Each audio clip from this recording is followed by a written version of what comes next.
డోన్ మండల 10th క్లాస్లో ప్రథమ విజేతగా మండల టాపర్గా ఈరోజు ఒక అమ్మాయిని గర్ల్స్ హై స్కూల్ నుంచి ఒక అమ్మాయి మండల టాపర్గా విజేత కావడం అనేది మంచి విషయము. ఆ విషయాన్ని తెలుసుకొని జాతీయ బీసీ సంక్షేమ సంఘం రాష్ట్ర కార్యదర్శి ఏఈ నాగరాజు గౌడ్ ఇక్కడికి గర్ల్స్ హై స్కూల్లోకి రావడం జరిగింది. మేడం గారు ఎంతో వ్యయప్రయాసాలతో ఈరోజు విద్యాబుద్ధులతో విద్యార్థులను ఆ విధంగా తీర్చిదిద్దడం అనేది ఒక మంచి పరిణామం. ఈరోజు ఎన్నో పాఠశాలలు ఉన్నా కూడా అన్ని పాఠశాలల కంటే డోన్ మండల టాపర్గా ఈ స్కూల్ని విజేతగా చేయడం అనేది మంచి తరుణం. దాంతోపాటు 80% ప్రోగ్రెస్ని కూడా తీసుకొని రావడం జరిగింది. అందులో భాగంగా ఈరోజు ఎందుకంటే ఆమె ఈ స్కూల్లో ఈ ఊరు విద్యార్థి ఈ స్కూల్కి ప్రధానోపాధ్యాయులు అయ్యి అనునిత్యం విద్యార్థుల వ్యాపకంతోనే జీవితాన్ని కాలం గడుపుతున్న నజీమున్నీసా బేగం గారికి మైమున్నీసా బేగం గారికి మా జాతీయ బీసీ సంక్షేమ సంఘం ద్వారా ప్రత్యేక ధన్యవాదాలు తెలియజేస్తున్నాం.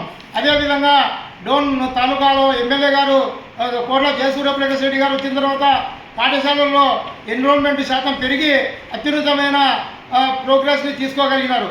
ప్రైవేట్ పాఠశాలలతో పోటీగా ఈరోజు ప్రభుత్వ పాఠశాలల్లో కూడా విద్యా వ్యవసాయాలని అందిస్తున్న మేడం గారికి సాటి ఉపాధ్యాయులకు కూడా ఈ సందర్భంగా ప్రత్యేక ధన్యవాదాలు తెలియజేస్తున్నాం.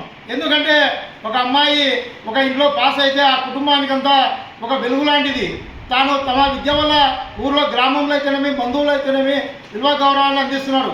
మగపిల్లవాడు కొంచెము మార్కులు తక్కువ వచ్చినా బాధ లేదు, ఏదైనా తప్పిపోయినా బాధ లేదు, కానీ ఆడపిల్ల ఫెయిల్ కావడం వల్ల ఆత్మహత్యలు జరిగినాయి. మన కర్నూలు జిల్లాలోనే 4 ఆడపిల్లలు ఆత్మహత్యలు చేసుకొని చనిపోవడం జరిగింది.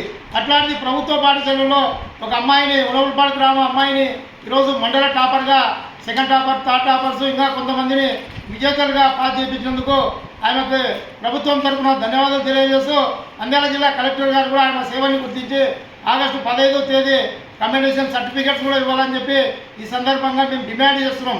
ఎందుకంటే ప్రభుత్వ ఉద్యోగులకు కమెండేషన్ సర్టిఫికేట్ టీచర్స్కి ఉండవు కనుక ఇట్లాంటి ఎంకరేజ్మెంట్ చేయాలని చెప్పి, అదేవిధంగా దాతలు కూడా ఈ విద్యాలయానికి కొన్ని వసతులను కూడా ఏర్పాటు చేయాలని చెప్పి ఈ సందర్భంగా తెలియజేస్తూ ఈమెతో పాటు పనిచేసిన ఉపాధ్యాయులకు కూడా పేరు పేరున ధన్యవాదాలు తెలియజేస్తున్నాం.